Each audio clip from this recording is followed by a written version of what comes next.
Thank you so much for inviting me to join. This has been a very exciting webinar thus far.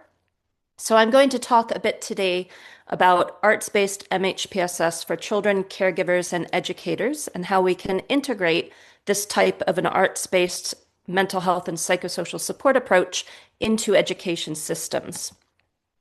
So I want to start with a few key concepts, and this is around why arts-based MHPSS is a good approach for education systems. So starting with the socio-ecological model, obviously we know that supporting the development, learning, and well-being of an individual child is dependent on that child's surroundings. Understanding that the importance of supporting not only the child themselves, but their surroundings, their household, their school environment, and the broader community environment. We know that children who experience multiple adversities in childhood, ACEs, adverse childhood experiences, the more adverse childhood experiences a child has, the greater the likelihood of a negative impact to their development, learning, health, and well-being over not only during childhood, but over the lifespan. Whereas PACEs, protective and compensatory experiences, such as arts-based psychosocial support in a quality learning environment, is able to mitigate some of the negative impact of ACEs. So arts-based mental health and psychosocial support in a school system is a PACE. It is a protective and compensatory experience. Currently, there's an incredible growth of knowledge around the neuroscience of development learning and the arts. We're learning new things every day as this field continues to expand. And I'll touch on this in more detail on the next slide. But just to point out that we're getting better and better at documenting and understanding the intersection of education, psychosocial support, and the arts, not only on improved learning and well-being today, but on long-term improved education, health, and social outcomes. So here we have the brain. And what this illustration demonstrates is how different areas of the brain correlate to different sensory processing. So if you look at each of the lobes of the brain, you'll see an illustration next to it that shows us which sense is processed in that lobe. So in the parietal lobe, this is where the sense of touch is processed. The occipital lobe, this is sight. The cerebellum, this is balance and coordination. The temporal lobe, hearing. And the frontal lobe, this is cognitive processes, executive function, problem solving, decision making. If we think about how different arts activities correlate to different senses, and we think about the sensory stimulation of the brain during an arts activity, we know that the parietal lobe would be stimulated by the sense of touch. So if we are sculpting and feeling the clay in our hands, if we are holding a paintbrush or a crayon or a drawing utensil, that's a sense of touch. We are feeling that. If we are seeing different colors and textures of paints and drawing utensils, if we are seeing our friends and colleagues stand up and move around and perform in a dance or a dramatic play, if this is the occipital lobe. If we are dancing or physically moving and coordinating movement, this is the cerebellum. If we are hearing music or hearing spoken word or speech in a dramatic play, this is the temporal lobe. And in any arts activity, we are utilizing the frontal lobe because we are making decisions and we are planning and coordinating and problem solving about the art that we're making, the process that we're going through. So engaging in arts activities and different types of arts activities, music, drawing, painting, sculpture, dance, dramatic play, engaging in all of these different types of art forms regularly and over time, we know is going to involve sensory stimulation that is also going to affect not only individual areas of the brain, but how different areas of the brain communicate and coordinate and essentially talk to each other. If we also at the same time think about development and learning, we know that there's overlap, not only in the arts, but also in development learning and emotional well-being. So motor skills are controlled by the frontal lobe and the cerebellum. Language, the frontal, temporal, and parietal. Math, parietal, frontal, and temporal. Emotional processing and emotional regulation, the temporal and the frontal. So if we think about how our brains are being stimulated through different arts mechanisms, how we're learning and developing over time, engaging in regular arts activities is supporting what's called functional connectivity, how different areas of the brain essentially talk to each other and coordinate with each other. And this will support development, learning, and emotional well-being now and for many years to come, as this is happening in childhood, and it's part of not only what's happening now in terms of brain development, but this will be with children throughout their lifespan. So this is really about improving development, learning, and well-being now, but education, social, and health outcomes for many years to come. So over the last 25 years, I have worked with a number of international NGOs, local NGOs, ministries of education, and donors to support the integration of arts-based mental health and psychosocial support into school systems. So I'm now going to share a few suggestions based on best practices from what I have experienced. I've seen many things go well and many things not go well. So here are a few reflections on best practices. The first is around the location for arts-based mental health and psychosocial support in education systems. This type of psychosocial support, utilizing the arts, is a non-clinical way to deliver creative and supportive psychosocial activities.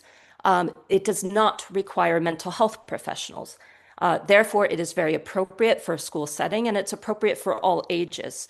So preschool, primary school, secondary school, post-secondary. It is also appropriate not only for children, but for adults. So we can think about all of the different people in a child's life, going back to the socioecological model. This is the type of programming that through an education system can be used to support children, their parents and caregivers, and their teachers and other professionals involved in their education and care.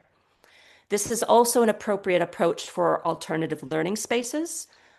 And in cases where there isn't time and space to integrate arts-based psychosocial support activities into the daily life of the school, this can be done as an after-school program, or it can be done during school breaks, such as a summer break, a break between the academic years of schooling. And the type of people who can be trained and supported to facilitate arts-based mental health and psychosocial support activities are teachers, school counselors, and community facilitators. So in my experience, what I have seen have the greatest impact in terms of supporting the development, learning, and social, emotional, or psychosocial well-being of children and their caregivers are arts-based MHPSS approaches that are long-term and sustainable, meaning that we do 1 or 2 sessions per week, and those sessions are usually anywhere from 45 minutes to an hour and a half, and that the scheduling follows the school year. So where possible, we're doing weekly sessions throughout the entire school year. And if not during the school year, then during the school breaks, which hopefully would mean at least 2 months of programming. And again, this is appropriate for all age groups. So from an education perspective, we're talking about early childhood, middle childhood, adolescence, and youth. We're also talking about an approach that is extremely effective for supporting children with disabilities, both specific disability support programming as well as inclusive education strategies, as well as supporting parents and caregivers and teachers and other education staff. So a typical session would in my experience, the most effective sessions include two core activities. That's an art making process and then a process of sharing. And the art making process, it's important to ensure that there's enough time and space for everyone to be invited. Again, it's important never to force anyone to participate in this type of an activity. It should be voluntary. So both children and adults should be invited and welcome to participate, and they're in control of their process. So they are in control of their art making, what they do, how they do it. And once the art making process is finished, there is then an invitation to a sharing process, and that can be either or both visual and verbal. So there's an opportunity to, after the creative expression, to then share that creative expression with others if you want to do so. And what happens over time is that this process of creative self-expression and sharing, of seeing and hearing the creativity and the thoughts, ideas, feelings, and experiences of others, this over time promotes understanding and normalization of feelings, emotions, and stress responses. It can support the identification of both individual and group strengths and resources, because this is a group-based activity, a group-based process for all of the children in the classroom. All of their parents, all of their teachers are invited. It can support creative and verbal self-expression, supportive communication and empathy, as well as coordination and cooperation. I see that I am running out of time, so I'm going to not go into too much detail on this, but I just wanted to mention that documenting the impact of this type of work can be extremely effective, looking at both MHPSS and social emotional learning outcomes in education settings. We can use a standard CASEL, SEL framework, looking at impact on self-awareness, self-management, social awareness, relationship skills, and responsible decision-making. We can also look at standard MHPSS indicators, and for non-clinical mental health settings, such as a school environment, subjective well-being and social connectedness are very appropriate and can be easily documented.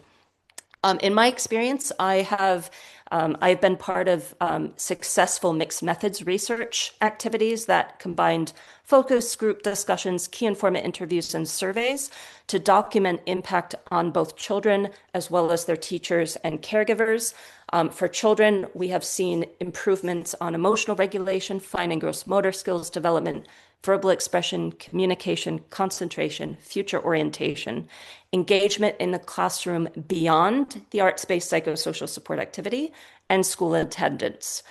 And for the impact on teachers and parents and caregivers, we've seen positive impact on mood, social connectedness, self-care practice, teaching practice, and home life. I'm going to finish by sharing with you the results of a survey that was done during an evaluation of a project that I supported in Lebanon. This was a project in which children participated in an arts-based psychosocial support program through their school. Their parents participated in an adult psychosocial support program for parents and caregivers, and teachers participated in an arts-based psychosocial support program for teachers. So essentially the child, their parents, and caregivers from their home, as well as their teachers, were all part of this simultaneously. 3 separate groups. They each had their own program, but happening simultaneously. So extremely holistic arts-based psychosocial support to the entire community. And this survey was delivered to parents and caregivers. The sample size is 249 parents and caregivers filled out the survey. The survey asked a series of questions related to their experience in participating in the arts-based psychosocial support program. And this used a Likert scale, so a 5-point Likert scale. Possible answers to questions were very negative, negative, neutral, positive, or very positive. When asked about how participating in the arts-based psychosocial support program impacted their mood, we saw 68% very positive, 31% positive, 1% neutral. its impact on their feeling of social connectedness, 59% very positive, 37% positive, and 4% neutral, and on the impact on their self-care routine outside their participation in the arts-based psychosocial support project, 65% very positive, 32% positive, and 3% neutral. And this survey was conducted with similar programs in adaptations of a similar program in other countries, and we saw very similar results across different demographics in different regions. I will leave you with a few photos of the type of programming that I'm talking about. This is a child participating in an arts-based psychosocial support activity at an education, a school-adjacent disability support program. This is in Georgia. This is also teenagers participating at the school-adjacent disability support program. This is a preschool classroom in Georgia. This is in Tbilisi. This is a primary school in Indonesia. This is a preschool in Mexico. This is an after-school arts-based psychosocial support program for teachers at their primary school in Indonesia. So these are teachers. Again, this is a teacher arts-based psychosocial support group. And another preschool classroom from Tbilisi, Georgia. Thank you very much.